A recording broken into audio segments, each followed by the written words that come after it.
race to graduate under the Army Air Force's newly organized plan for training Negro pilots. From all parts of the country, these men have come to take the acid test.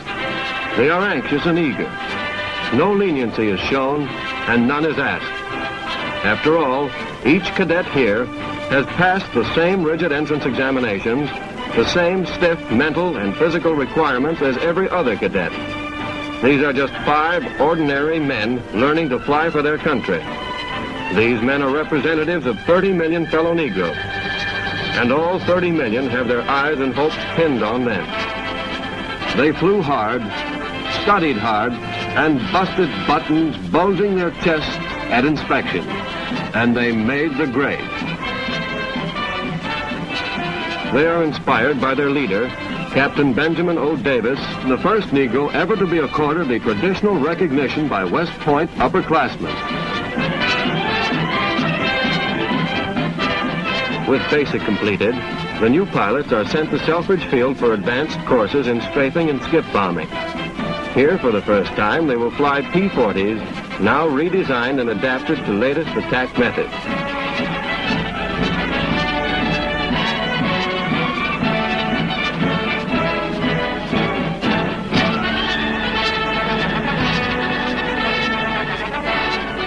Before their bombing flights over the target range, the pilots gather before headquarters for briefing. They have come from all parts of the United States and from all social levels to learn to fly, and if necessary, to die for their homeland. In their attentive eyes, confidence is reflected. Confidence in their ability to handle the task ahead, confidence arising from the knowledge that they have proven capable of handling our powerful warplanes.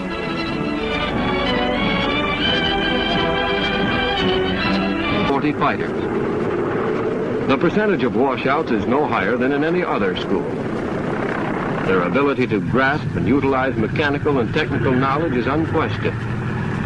The morale is high, bolstered by the knowledge that they are not a part of an experiment.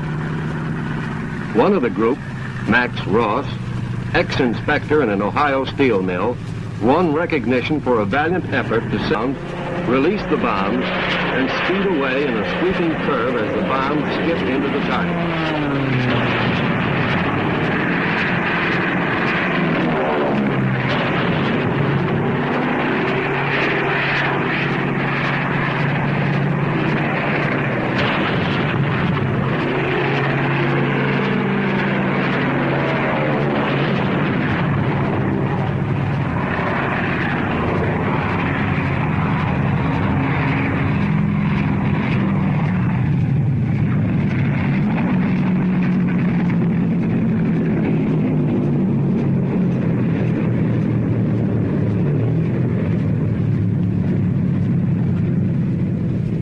Results are soon checked, and the deadly accuracy of these young pilots calls for a hearty congratulations all around.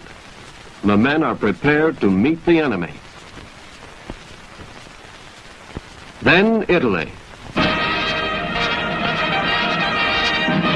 With Silver Wings 1, these men form the first Negro Pursuit Squadron and are sent into active combat under the command of the first Negro pilot to earn his wings, Lieutenant Colonel Ben Davis.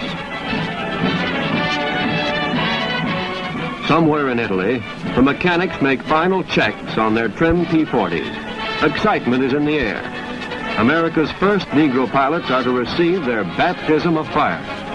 They are to fly against the Luftwaffe and deliver a blow to the Axis.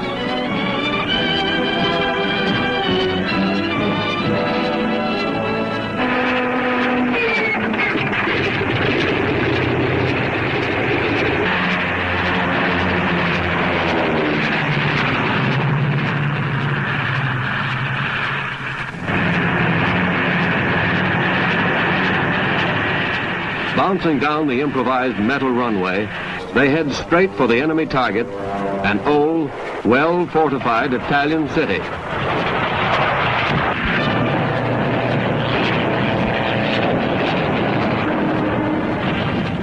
And the target gets a pasting.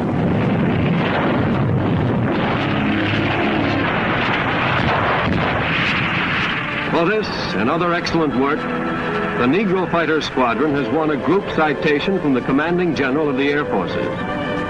Personal citations have been won by individual members. The Negro pilot has proved himself a capable, fearless fighter, dangerous and deadly to the enemy, an able defender of the American way of life.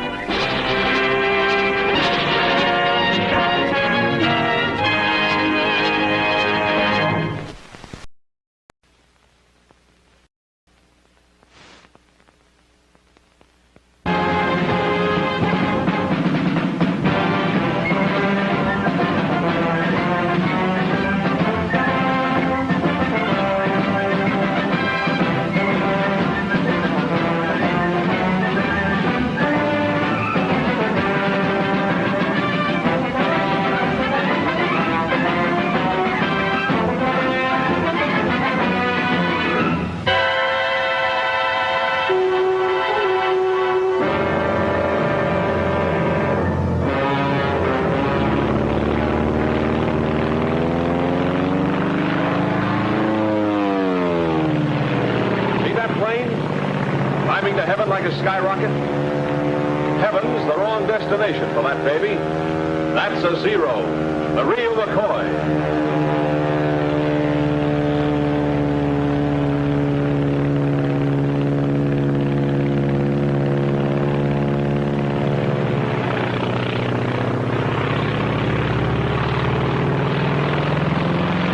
It was shot down over Alaska. And as luck would have it, the only thing that got really damaged was the pilot.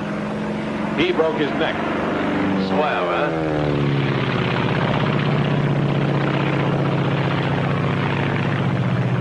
Think you can recognize her again? This is the Japanese Zero. Take a good look at her. Your recognition of the Zero may save your life. Your recognition of the Zero may destroy its life. Watch her closely. Study every characteristic to aid you in your recognition. Look at that nose. A perfect circle broken only by the oil cooler. Note the slight dihedral angle.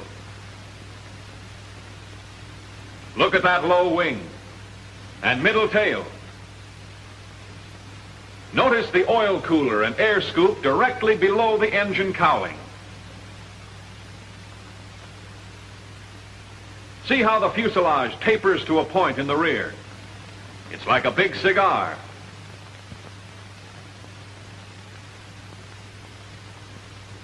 Note the tapering edges of the wings, the rounded tips.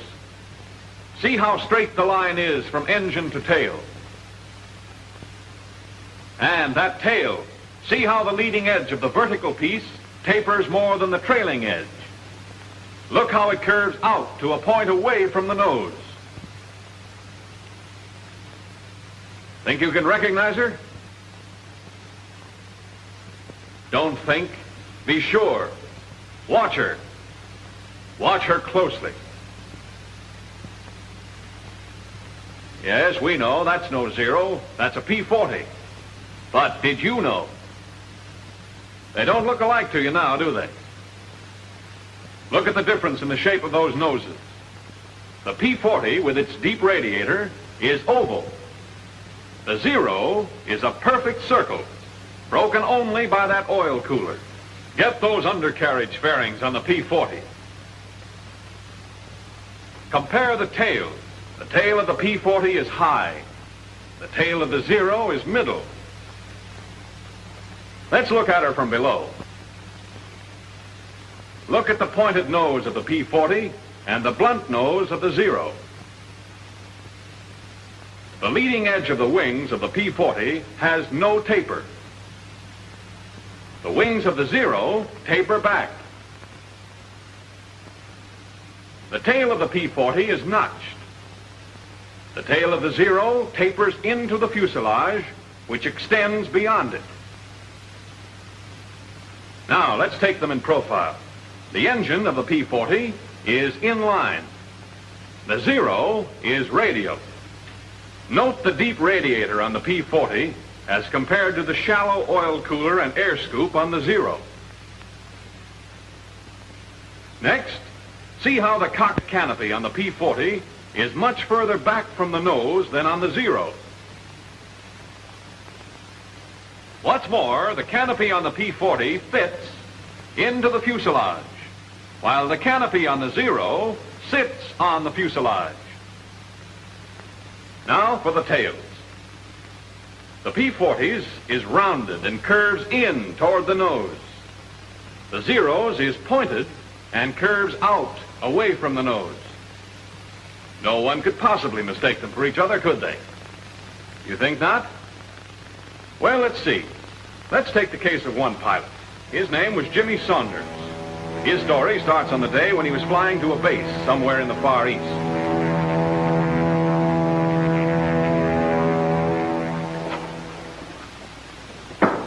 Come in.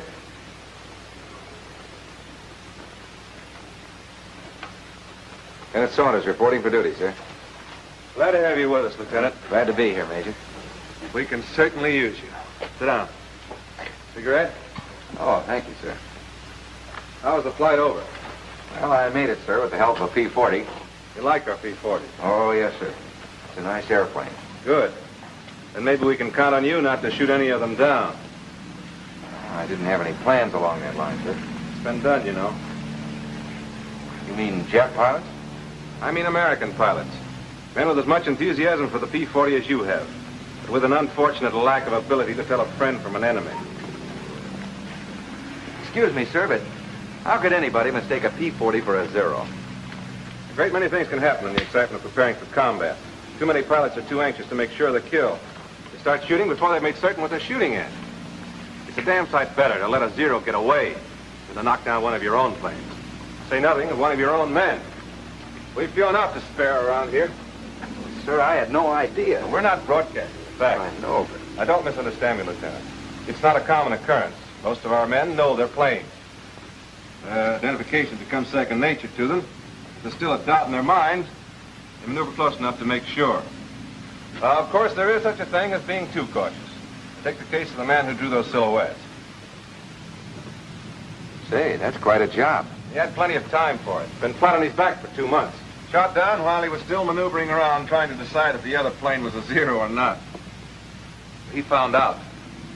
If he'd known his identification, that Zero might never have gotten him. Well, he learned his lesson, and to make certain that others would profit by it, he put it all down in those. All right, let's see if you can do your wafting on the Zero. Yes, sir. With or without looking? You might as well make it easy on yourself now. It'll be a lot tougher upstairs. Yes, sir. Wings. Leading edge tapers, trailing edge tapers, tips rounded, slight dihedral angle. You might add to that that there are two 20-millimeter cannons mounted one in each wing, probably Swiss Oerlikon guns. Yes, sir. There's something I didn't know about, sir. Huh? Oh, yes. The wingtips can be folded so as to utilize more space in a carrier. Incidentally, the span is 39 feet 4 inches. All right, go on with the engine. Engine, radial, Mitsubishi version of our Cyclone. That's right. There are twin-row 14 cylinders. Now for the fuselage. Fuselage. Blunt nose with a spinner on it. Cockpit canopy sits on the fuselage. Retractable landing gear with fairing plates. Say, there seems to be one gear missing, sir. The gears are operated hydraulically. As a result, the wheels retract alternately. I guess there are a couple of things I don't know about this airplane, sir. I'm glad to hear you admit it. That's the beginning of wisdom. The wings and the fuselage are in one piece, made of duraluminum. There's another feature worth noting. The entire fuselage is flush riveted. With the result, there are very few protuberances to cause wind resistance. The length is 28 feet 5 inches. There's a pair of machine guns mounted in grooves above the cowling. They're 7.7 millimeter, and they're synchronized to fire through the propeller. I hope you don't ever get them on your tail. I'm with you there, sir. All right, finish her up. Tail. Leading edge of flat surface tapers more than trailing edge, with the fuselage extending to a point beyond it. Leading edge of vertical piece tapers more than trailing edge. Tail is pointed, curves out away from the nose. I guess that's it, sir. Good enough. As you probably know, there are 3 types of Zeros. One is a single float plane without rigging. All 3 have slightly varying characteristics, but this is the type you're most apt to tangle with, so get to know her. All of her. Yes, sir. I'll look for the balls of rouge on our wings and fuselage. Yeah, I wouldn't depend on that if I were you. The Japs have a neat trick of painting her all sorts of colors. Sometimes even like our P-40s. Coffee? No, thanks. Well, sir, how soon do I get a chance to knock one of them down? Soon enough. But don't get any idea that the Zero's a pushover. With 340 miles an hour, your best bet is to hit fast. Either the wings or just behind the cockpit. But if you miss, don't hang around. As bad as all that, sir? Seeing's believing. But if I were you, I'd take my word for it. Yes, sir. Now, here's our operations. When you're on your own, you'll do patrol from our base here to these outlying islands.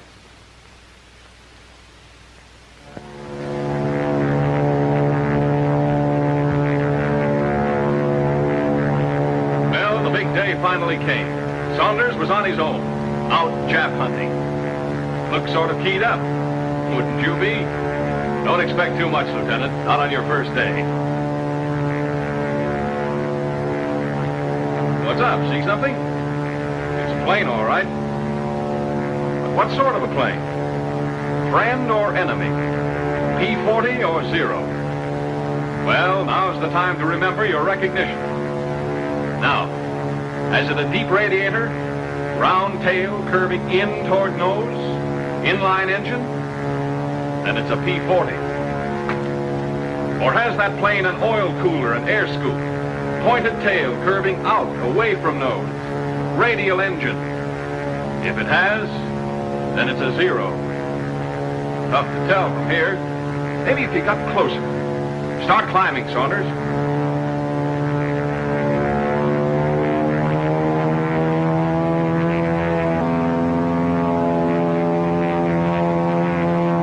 Take another look. Hold it, Saunders. Make sure.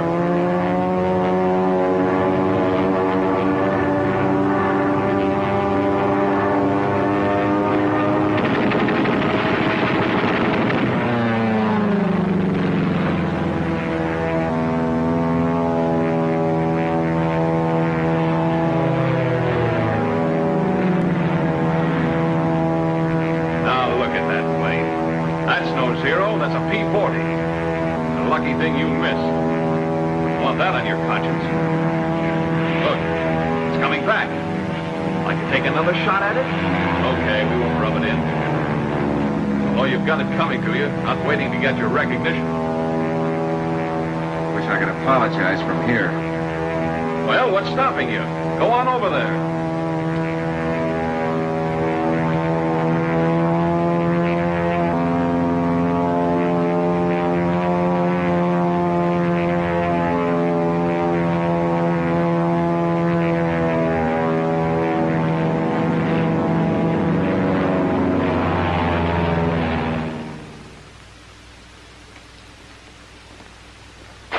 Are you sure it was a P-40? I'm positive, sir. After he held fire, he drew up and dipped his wings in recognition. I don't like to complain, sir, but do we have to fight our own Air Force, too? You've got good cause for complaint. I don't know who's responsible for this, but when I do... Come in. Major, I want to... I'm sorry, sir. Lieutenant Saunders reporting, sir. I just wanted... Lieutenant? Well, in here has been telling me that he was attacked this afternoon by one of our planes. Do you, by any chance, know anything about this? Yes, sir. I'm afraid it was me. He's afraid. Well, Saunders, what have you got to say for yourself? Not much, sir. From a distance, I'm sure it was a Zero. Then I held my fire. A little late on your identification, weren't you? Yes, sir. But I did run... How far were you from the other plane when you opened fire? I'm not quite sure, sir. We'll soon find out. Have your film developed immediately. Yes, sir. Major, I wanted... It can wait, Lieutenant. Get after that film. Yes, sir.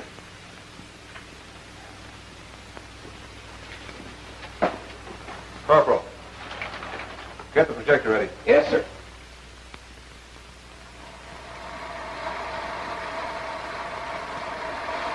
How could you start firing at that distance? Hold it. Didn't you look in your sight? I thought I did, sir. You don't seem to be very sure of yourself, Lieutenant. I'm sure of one thing, Major. After I... Look at that airplane.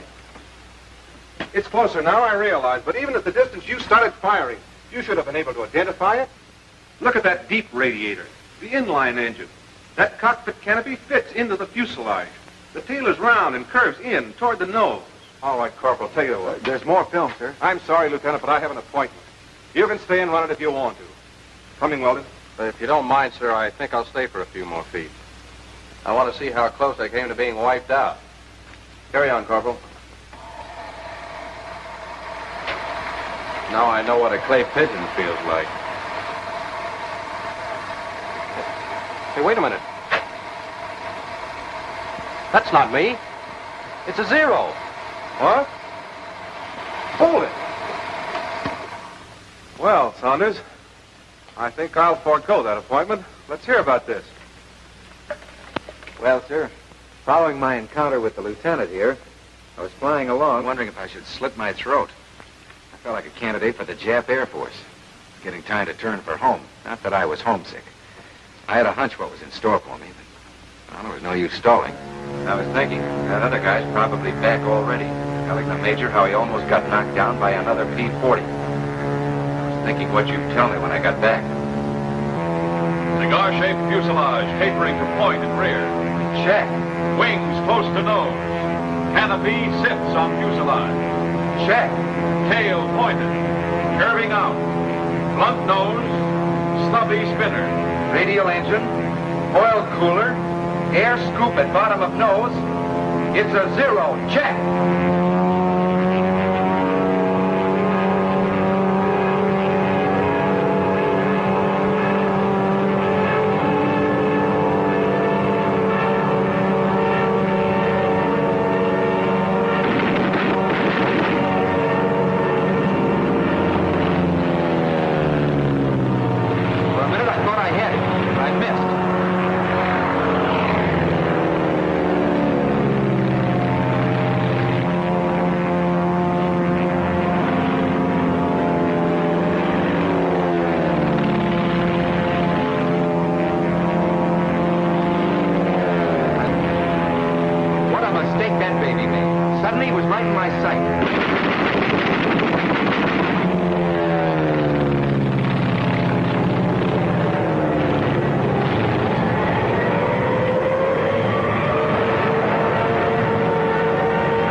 Explosion and... Well, I guess that's all, sir. Well, that's enough. Holy smoke. What's the matter with you, Weldon? Well, it just occurred to me, sir. There, but by the grace of God, went on. I see your point. I don't think, however, that you'll have anything to worry about in the future. At least not from Saunders. He seems to have learned his lesson. By a method I'd hardly recommend putting into general practice, but nevertheless, he's learned it thoroughly. If every pilot would only realize the importance of identification and become letter perfect in the art of identification, there'd be fewer lives lost and fewer planes destroyed. Know your enemy, but also know your friend.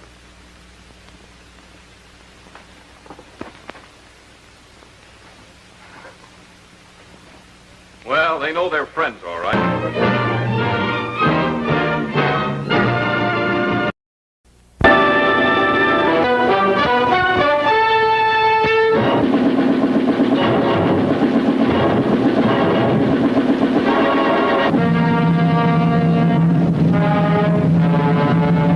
This is free China, where the fight against the Japs continues.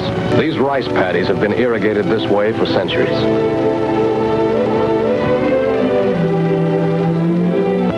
Water buffalo are almost as old as the land itself, where the eternal fight for food is as bitter and hard as the struggle against the invading enemy. Malaria, dysentery, and cholera plague the people.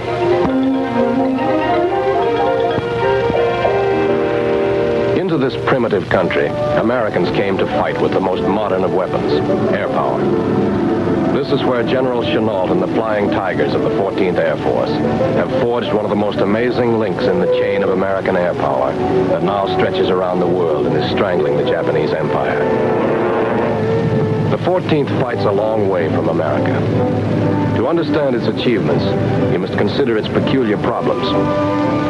Everything you see here, every piece of machinery, every American soldier, every drop of gasoline, and every bullet and bomb has been flown into China. Everything the 14th uses, from paper clips to blockbusters, comes from America over a supply line that's unbelievably difficult and complicated. To make it simple, we'll start from the docks of Calcutta and ignore the 10,000-mile convoy trip it takes to get there. Calcutta is the second city of the British Empire, whose docks should easily accommodate our shipping. From Calcutta, supplies travel 600 miles north bases in Assam. Here are acres of jeeps stored in a Calcutta park, all destined for China. Destined. Warehouse facilities are jammed and the overflow lies in the open, exposed to burning sun in the dry season, drenched in torrentials during the monsoon. All these bills and equipment await shipment north. But there's no single road to Assam. You use ox cart, truck, river barge, railroad, and air transport, and in no set system. What moves by rail today may be reduced to river barge tomorrow. These barges on the Brahmaputra River take 40 days for a single journey. The Assam-Calcutta Railroad was not built for heavy traffic. In peacetime, it hauled the tea crop to the docks and carried planters' supplies back to Assam. Now it carries heavy supplies for British, Chinese, and American armies in Burma, in addition to materiel for the 14th in China. China waits for this equipment, but the equipment waits for freight cars, and waits, and waits. Ammunition rusts, rubber hose rots while the 14th Air Force patches and waits. Broad gauge track begins to disappear 180 miles north of Calcutta. The time-consuming transfer to narrow gauge trains begins. Not even a box of K-ration can be shipped from Calcutta to Assam in the same car. This electric crane can transfer heavy equipment. Unfortunately, it's the only one on the line, and a bottleneck. 5 hours is the average time for 24 drums of gas to move from broad gauge to narrow gauge boxcars. Even tank cars have different capacities, and their contents have to be transferred. Here is the last inch of broad gauge track.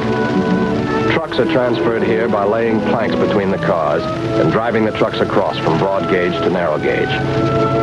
That at least is simple, when there are no accidents or derailments. These ferries across the Brahmaputra are the last bottleneck along the line to Assam. One carries personnel and the other rolling stock.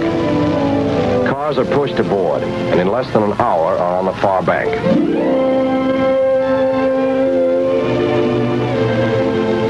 They unload again and are off to Chabua, 300 miles away. 26 hours by the fastest passenger train and days by freight, if all goes well. At Chabua, things begin to pick up. The airport and its satellite fields is the great hub of activity in Upper Assam. Here, freight is unloaded, inspected, classified, and stored.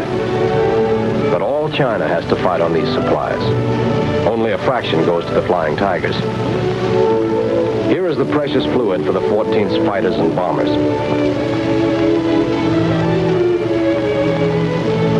Here are the 300, 500, and 1,000 pounders that the Flying Tigers will deliver to the Japs. Everything that can be crammed inside the fuselage of a transport is flown across the hump to China. Even a primary trainer. The hump. 500 miles of the worst flying country in the world. Everything's been easy up to now. As you climb up off the field at Chabua, you can see the dead end of India sealed off by the 16,000-foot ridges of the Himalayas. You have to top these peaks to get to China. To the north are snow-covered Tibetan peaks, rising up to 25,000 feet. To the south are the Japs. Below, barren, frozen wastes and jungle-filled valleys inhabited by headhunters. There's no summer on the hump. Snow always crowns the peaks. Ice hangs heavy in the clouds. Black monsoon storms sweep up from India, screening the peaks and bringing terrific turbulence that has flipped fully loaded transports on their backs. The worst up and down drafts in the world slide around these slopes. Jap fighters from Burma prowl the hump, looking for easy game. There is heavy toll on freight for the 14th. Casualties among transport groups flying the hump are higher than many bomb groups sustained in combat. Many a cargo destined for China is rusting on these peaks. It's a tough job delivering the goods to China. 4 hours of sweating it out each way. Looking for Japs if it's clear, and taking your chances with the weather if it's not. Then finally, you break out over Lake Kunming, nestling in a broad valley 6,000 feet above sea level.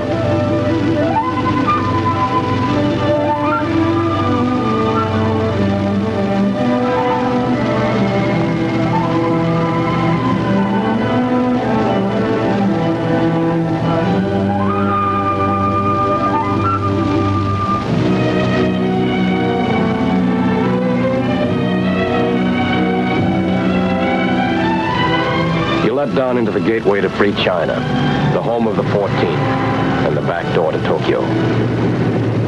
This is the end of the line for the hump pilot. He goes back to India for another load, and the 14th takes over. Kunming was the first base of the 14th. One of the first jobs of its pilots was to defend their airfields and keep the hump route open. Here are some of the men who did that job. They are the $500 bonus for every Jap plane destroyed. In the 5 months after Pearl Harbor, they got 300 Jap planes and lost only 12 of their own pilots. From these original Flying Tigers, the newly organized 14th Air Force got planes, pilots, insignia, a commander, and a great tradition. The planes were battered P-40s with 30 caliber machine guns, museum pieces on any other front, but all they could get in China. But the pilots were battle-wise veterans who now joined the Air Force as majors.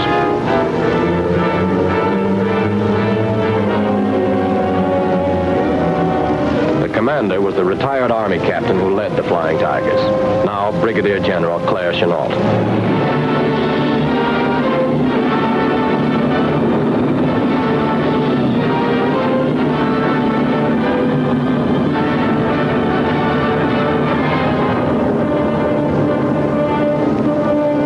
This motley array of men and planes, he faced a ring of Japanese air bases from Upper Burma to Indochina and prepared to keep the aerial supply line over the hump open. Small wonder the Japs thought they could blast these Americans out of China. The stakes were high when they tried. If they knocked out the Air Force, they could close the hump. Without the hump, China would be cut off from the Allies and virtually out of the war. Again and again, the Japs sent big formations of fighters and bombers against the American air bases around Kunming.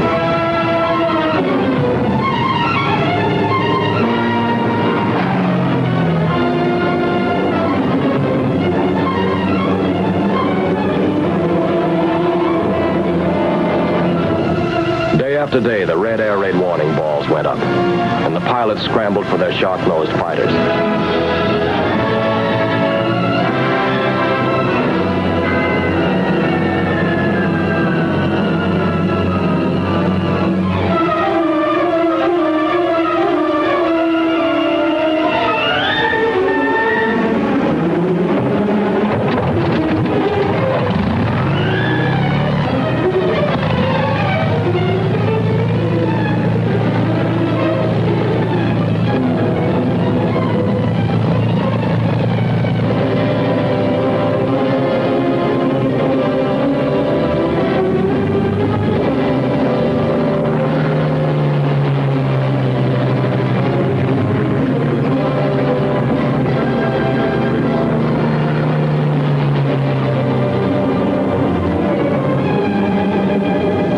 Bombers board in.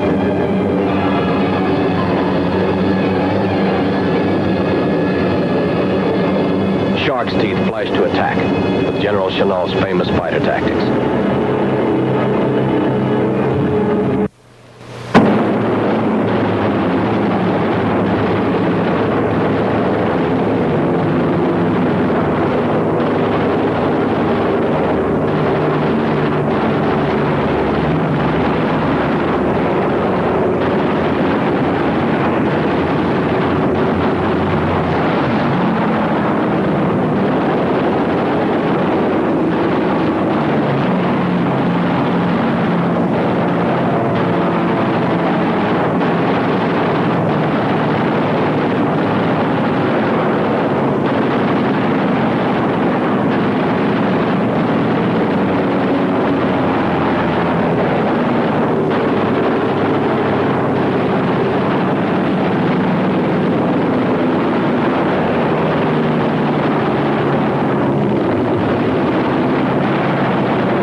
losses were so heavy that the Japs were forced to give up their attacks.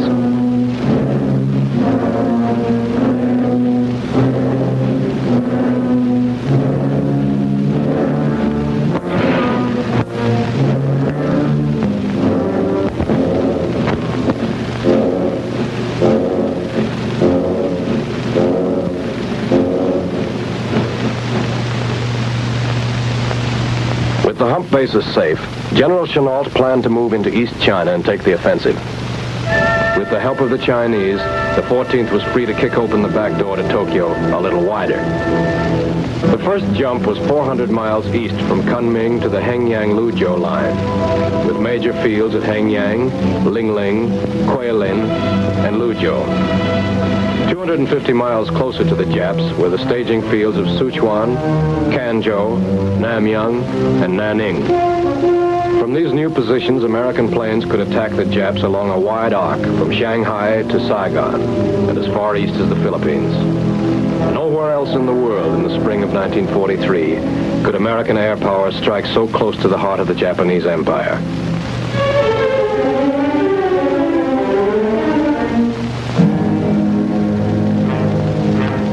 You are seeing a miracle. In less than 3 months, people built a chain of airfields that could handle the biggest American bombers. They built them on the land that formerly raised their food. They built them by hand. Their pay was 20 cents and a bowl of rice a day, and the Japs the American planes would kill. As many as 90,000 people worked on a single field. From 8-year warning net kept American planes from being caught on the ground.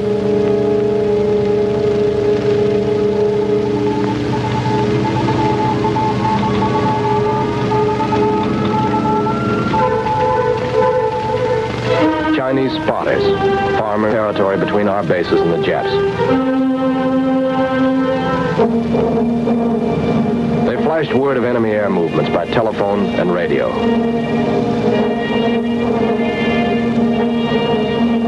If a Jap bomber warmed up on a Canton airfield, word often reached this fighter control cave at Guilin before the plane could take off. The net also guided lost planes, and Chinese guerrillas saved many American pilots and crews who had to bail out by the Jap lines.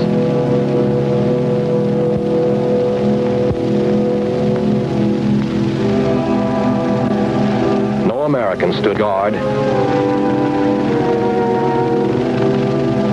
cooked,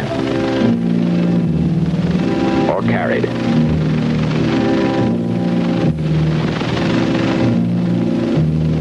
They built our quarters and did our housekeeping.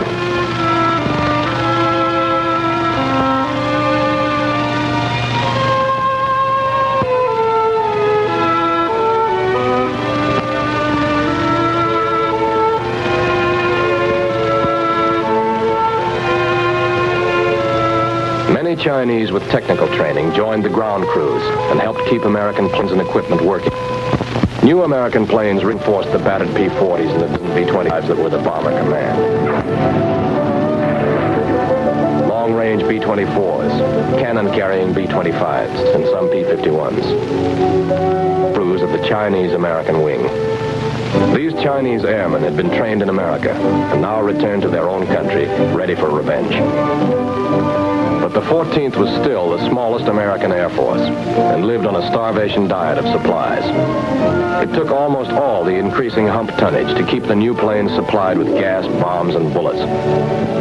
B-24s supplied themselves, flying 4 supply missions across the hump for every combat mission they flew against the Japs. This plane would be junked in any other theater. In China, it is patched with parts from other wrecks. Sent back to fight again.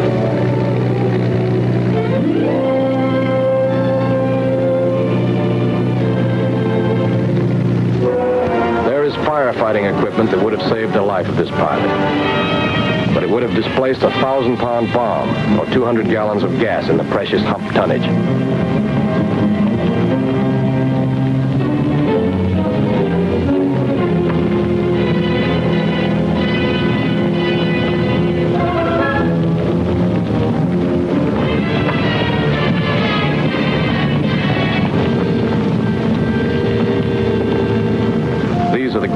choices the 14th has to make.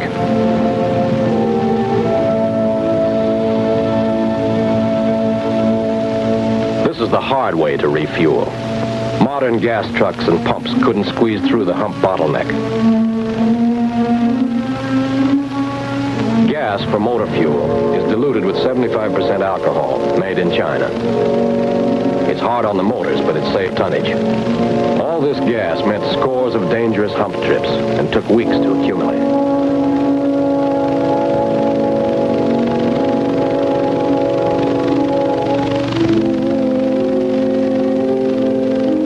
All of it was burned up in a single mission of one heavy bomb group.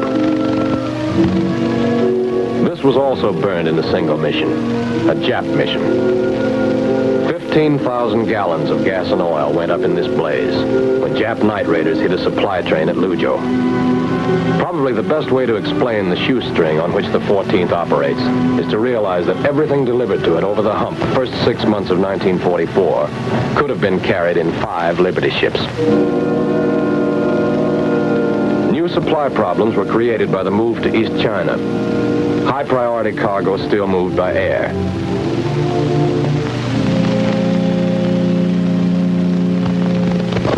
But the bulk of supplies moving to eastern bases traveled in another patchwork system of trucks,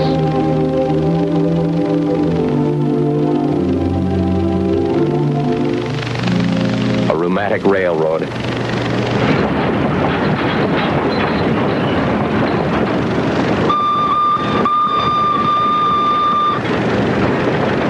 and these streamlined carriers.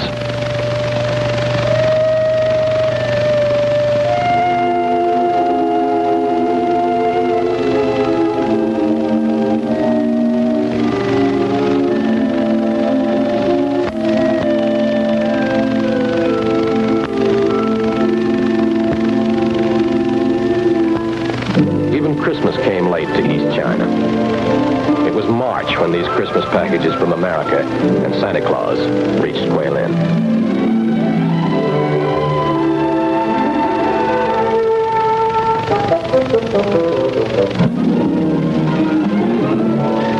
The Flying Tigers had to do the most with the least. One bomb in China had to do the work of a dozen elsewhere. To do that, you go down low and ram it home. Like that. That was practice. By the fall of 1943, the 14th was punching the Japs from Indochina to Formosa. Shipping was the main target. The new bases brought the Japanese lifeline within easy range. This lifeline was the sea route from Japan through the Formosa Straits, down the South China Sea, to the Dutch East Indies, and the Southwest Pacific. Oil, rubber, tin, and other raw materials moved north to Japan. Troops and supplies moved south to the Pacific fighting fronts. As the Navy moved westward across the Pacific, more and more Jap shipping was squeezed into the China Sea. The 14th's hunting grew better.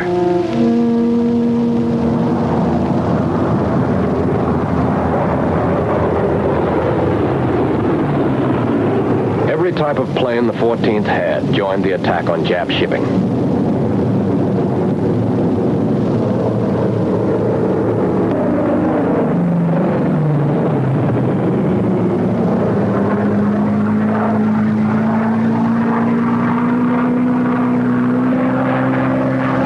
Dive-bombed, skip-bombed, and strafed.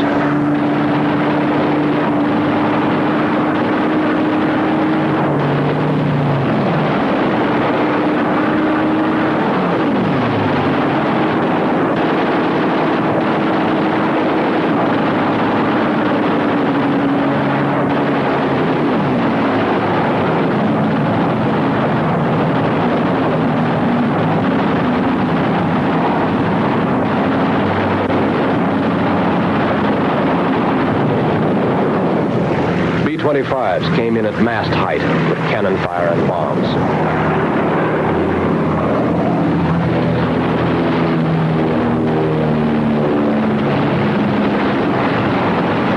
B-24s bombed the ports from high level, smashing docks, shipyards, and warehouses.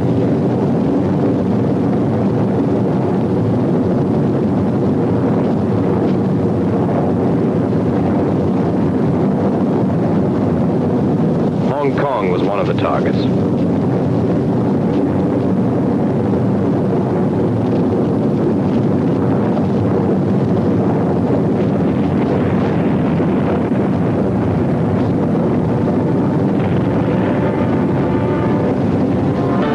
As a result of these attacks, the Japs realized that they had to drive the 14th China. 3 times they tried to knock the Americans out of their eastern bases.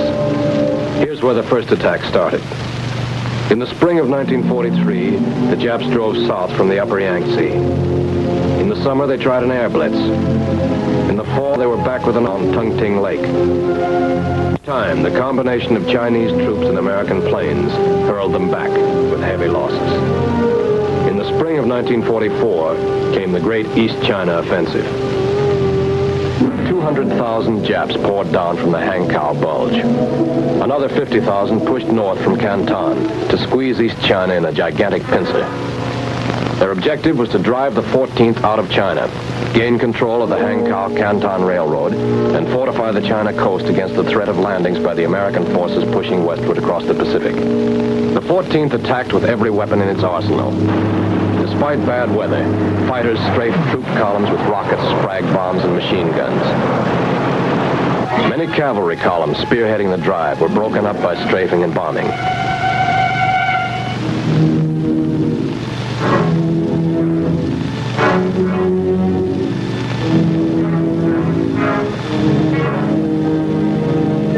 All this cost American blood, as well as gas, bombs, and sweat.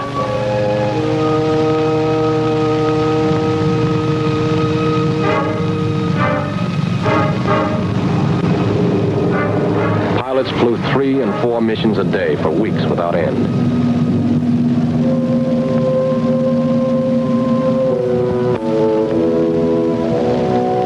These Jap prisoners taken at Hengyang were thin and half-starved. They said no rice and little ammunition had reached them for weeks because of air attacks.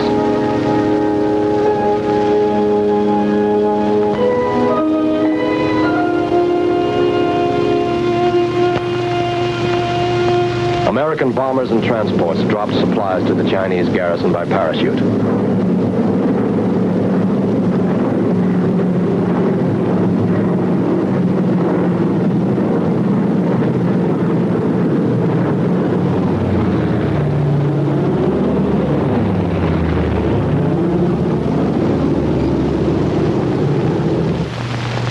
Then the 14th ran out of gas. Some fields had no gas. Some had just enough for one more mission. At others, gas was pumped from bomber tanks to keep the fighters in the air. Before enough gas reached the advanced fields, the Japs had surged over Hengyang, never again to be halted until they had split free China. The great retreat was on. One by one, the airfields the Chinese had clawed out of their precious rice paddies with their hands were mined and made ready for destruction.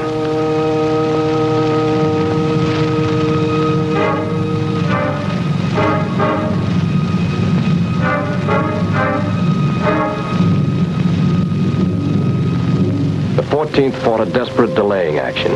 To the last, American pilots flew 4 and 5 missions a day, living in hostels stocked with gasoline, never knowing when the order to apply the torch would come. Generals Chenault, Stilwell, and Vincent conferred at Guilin. He issued orders to blow up the fields. All but a few combat crews were evacuated by air.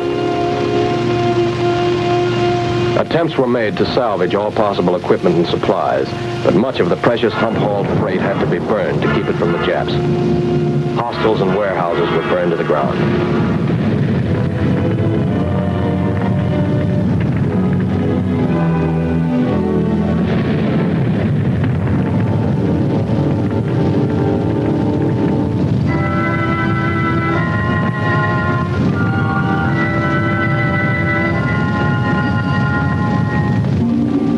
That night, the hangars, the barracks, the equipment flown in over the highest mountains in the world burned like a funeral pyre. In the early morning, there was nothing left of a great American air base but scorched earth and the bitter taste of smoke in the air.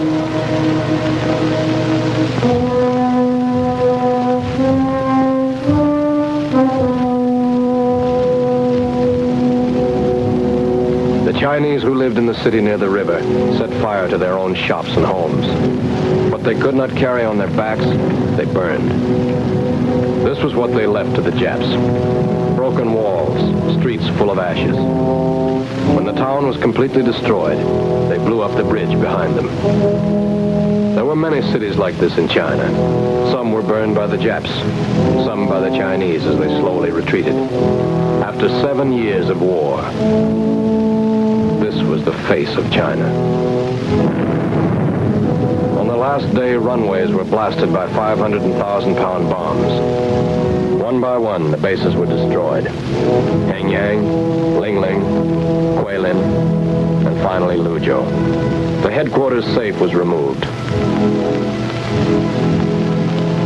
And the flag came down at Luzhou on the afternoon of November 7th.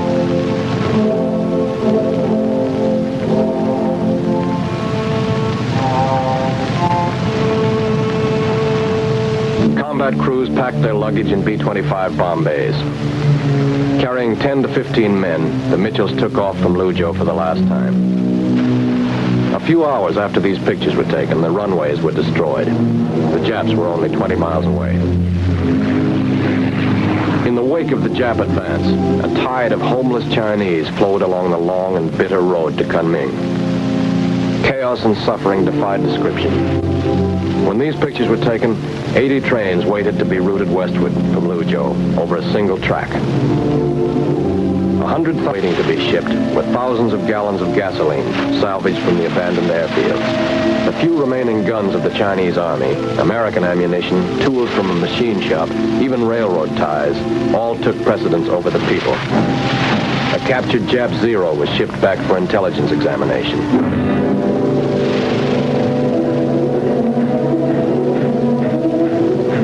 Meanwhile, the refugees clung to hope and waited. Some, considered lucky, fled by trucks, stinking charcoal burners, alcohol burners that had to be warmed and pushed to start.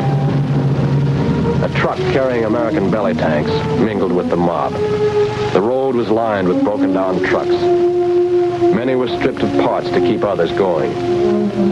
The only way to stop runaway trucks without brakes was to run them off the road, where many of them stayed along with the equipment they carried. Most of the homeless horde inched their way on foot, with all their belongings in the bags dangling from poles. Beaten and weary Chinese soldiers mingled with the civilians, many of them without either rifles or shoes.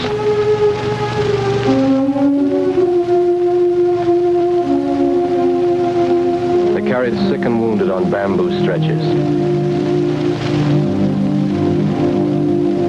Farmers and soldiers combined to carry much of the rice harvest beyond the reach of the enemy. Jap fifth columnists helped spread panic. All over eastern China, these scenes were repeated throughout the blistering summer and wet, muddy fall. Here was a people again uprooted, repeating the scenes of 7 long and horrible years of war. These refugees had long been a favorite target for Japanese pilots. But during this long trek, Jap airmen declined to venture into American-held sky by day. No Chinese were killed by strafing or day bombing. General Chennault ordered special fighter patrols over railroad yards and other congested areas when Jap air attacks seemed imminent. None came. Prices along the road to Kunming, refugees streamed past new airfields that thousands of other Chinese were building to give General Chennault's flyers new springboards for attack. In Burma, crack Chinese divisions were loaded into transports and flown to the crumbling East China front. They had American artillery, bazookas, mortars, machine guns, and plenty of ammunition, and had proved they knew how to use them in driving the Japs out of North Burma. Colonel Luke Williamson's flying coolies rushed other fresh troops from Chungking to the threatened area. The Japs were within 20 miles of cutting the Burma Road in China and overrunning the new American fields. When they checked in January, they had the railroad and the strategic areas, but they had failed to knock the 14th out of China. Even while they were fighting to clear China of the 14th, the Far Eastern Air Force and the Navy bombed the China coast from the Pacific.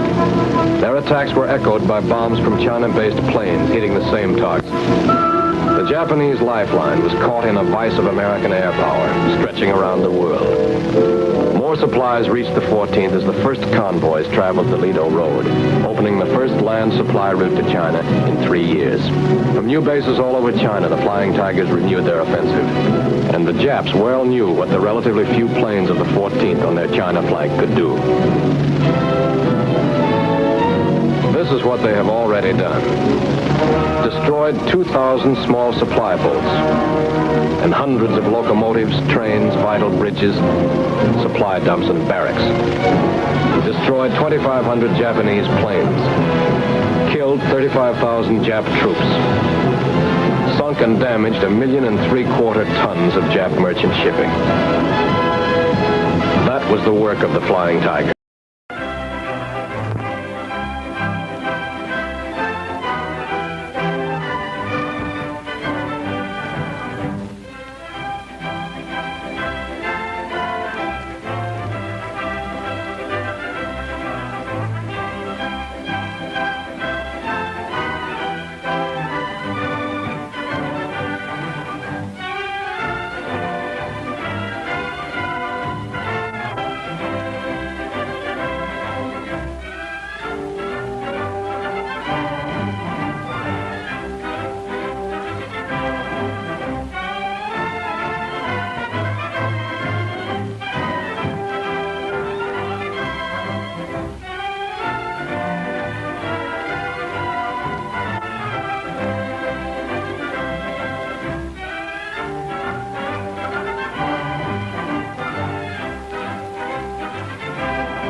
Lieutenant Barton reporting, sir. Oh, yes, Barton. Glad to see you.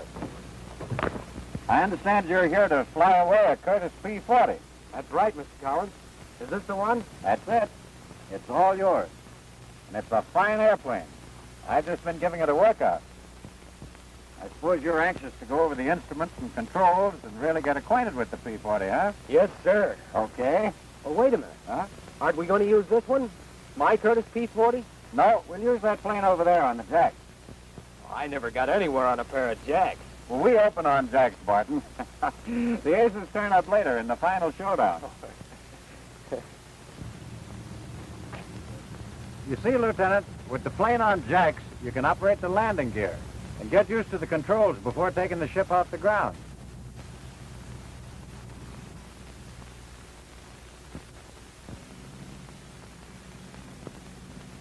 I might as well hook up my parachute and safety belt, I guess, so I'll feel at home. That's right. It'll help you get familiar with the cockpit. We recommend the use of these shoulder straps. They'll keep you from being thrown against the instrument panel in case of a mishap. We've found that the best way to learn the P-40 is to study one system at a time. So let's start in with the fuel system. Here's the fuel selector valve down here at your left. Yes, sir. I see it's labeled with the capacity for each tank. Yeah, and when you set it in position, you'll feel a positive click.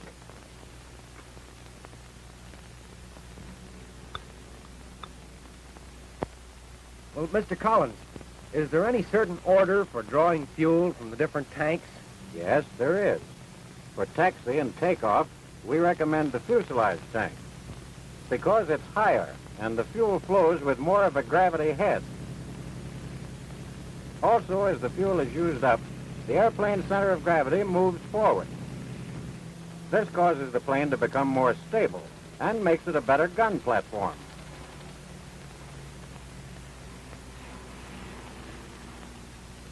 This gauge on the instrument panel shows the amount of fuel in the fuselage tank. Now, of course, if you're flying a plane with the belly tank attached, you should start using that tank as soon as you've climbed a bit. Then, if you get in a fight, you won't waste any fuel. When you pull this release and drop the belly tank from the plane. When the fuselage tank and the belly tank are empty, switch to the rear wing tank. The gauge is on the left side of the cockpit floor. I see. Then you save the front wing tank until last. That's right. Uh-huh. Is there any sort of a signal when your fuel runs low? Yes. Normal fuel pressure is between 15 and 16 pounds. And when any tank begins to run dry, well, of course, your fuel pressure drops. And a warning light flashes on in time for you to turn to another tank. On the lower left side of the instrument panel is the switch for the electric fuel pump. It's a good idea to keep the fuel pump on all during flight, so you won't forget to turn it on when you need it at high altitude. The cooling system of the P-40 is regulated by the cowl flaps, and these flaps should be open whenever you taxi, take off, or climb. In most P-40s, the flaps are controlled by a manually operated lever on the right side of the cockpit. But in some of the P-40Fs, the cowl flaps are controlled by an electric switch. You put the switch up for automatic operation.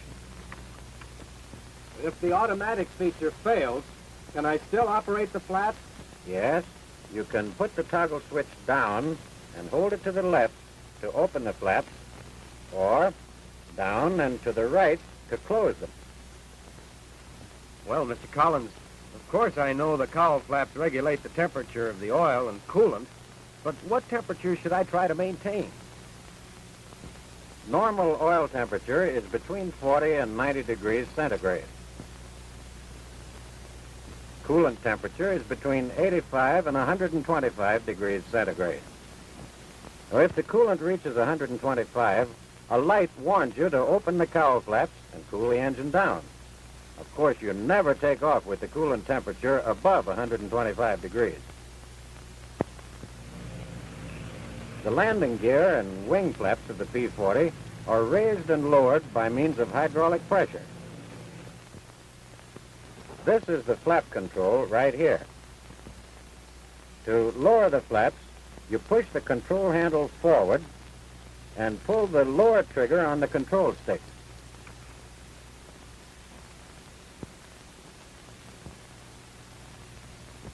Don't get mixed up and pull the gun trigger by mistake.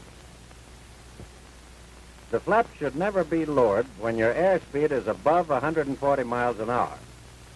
At higher speeds, you might damage them by trying to put them down. The plane also becomes too nose-heavy. Are the flaps automatically locked in position? Not until you move the control back to neutral, like this. I see. And I suppose the flaps up position is back here. Yes, Martin, that's right. To raise the flaps, you move the control back and pull the trigger on the stick. The flaps go up pretty fast, so don't try to raise them at slow air speeds when your altitude's below 500 feet. At air speeds less than 110 miles an hour, the plane will mush down if you raise the flaps. So if you overshoot the field, gun the engine and climb back up to 500 feet before you put the flaps up. The landing gear control lever is here on your left. To raise the gear, push this pin forward and lift the handle. But don't do it while the plane's resting on its wheels. That would be kind of silly, wouldn't it? Yeah, but one of my fellows did it the other day. Was he hurt? No, he got away before I could catch him. But you're all right as long as the plane's on jack. So go ahead and raise the gear.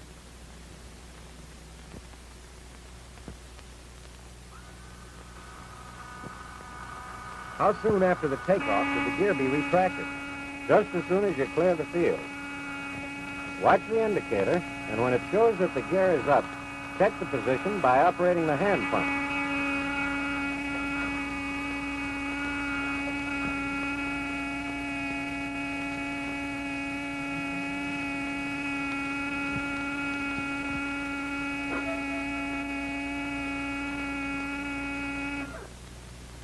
It must be stuck. I can hardly move it.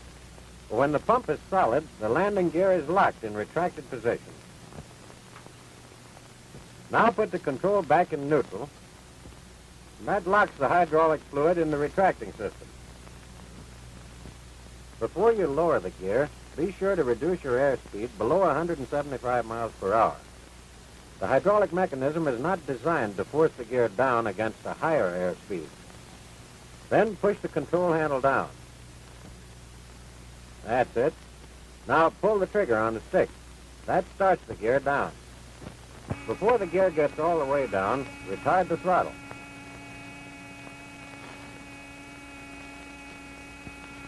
All the way back? Yep. So the warning horn will blow until the gear is down and locked.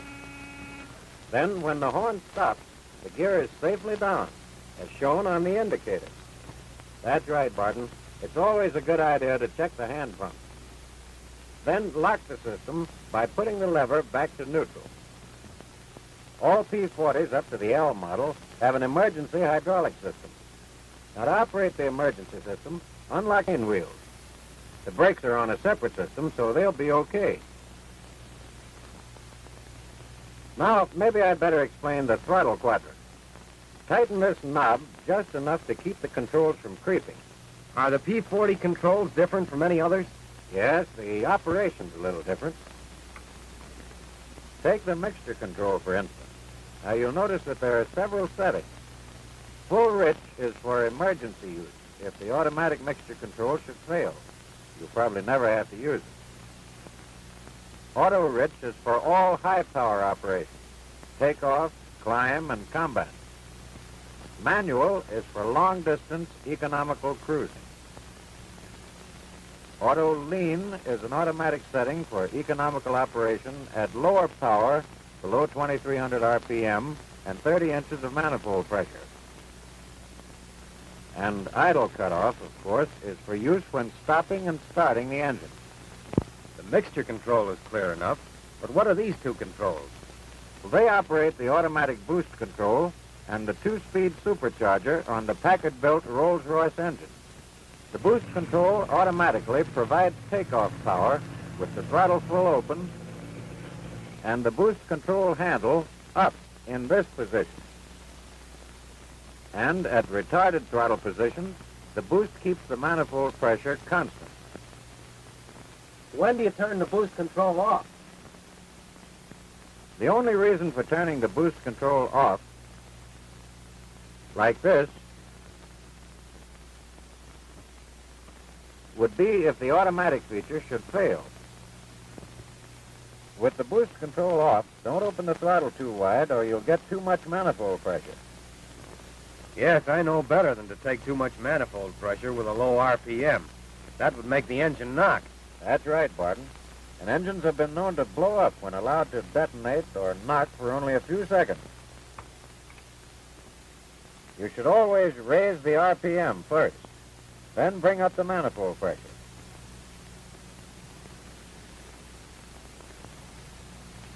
And to cut the power down, reverse the procedure.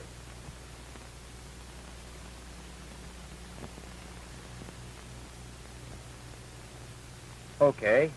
I think I understand the operation of the boost control, but what about the two-speed supercharger? When do you switch to the high position? Move it to high when you reach an altitude of 13,000 feet. But first, you retard the throttle slightly. Otherwise, the high supercharger might build up too much manifold pressure. Now, move the supercharger control up fast. That's right. And then open the throttle again to get the desired climbing manifold pressure.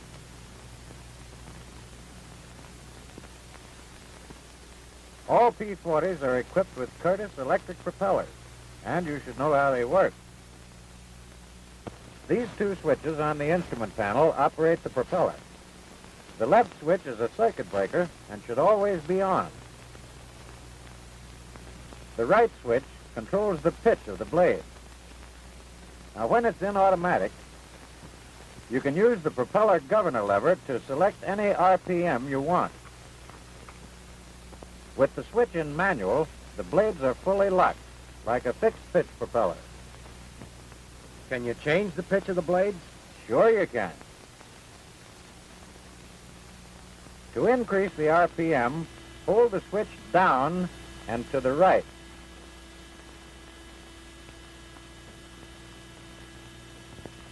To decrease the RPM, hold the switch down and to the left. What pitch do you use for takeoff? Always take off in the automatic position with the governor control lever full forward for 3,000 RPM, or emergency military power. The governor will hold the RPM constant at 3,000.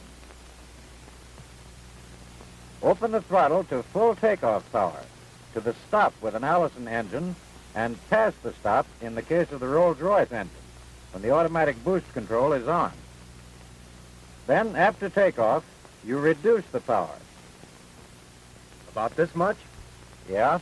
Retard the throttle to approximately 35 inches of manifold pressure. And pull the propeller governor control back to the desired RPM position. Was the switch still in automatic? Yes, you leave it in automatic for normal flight, but for long cruising, put it on manual. And lean out the mixture just as you would with a fixed-pitch propeller.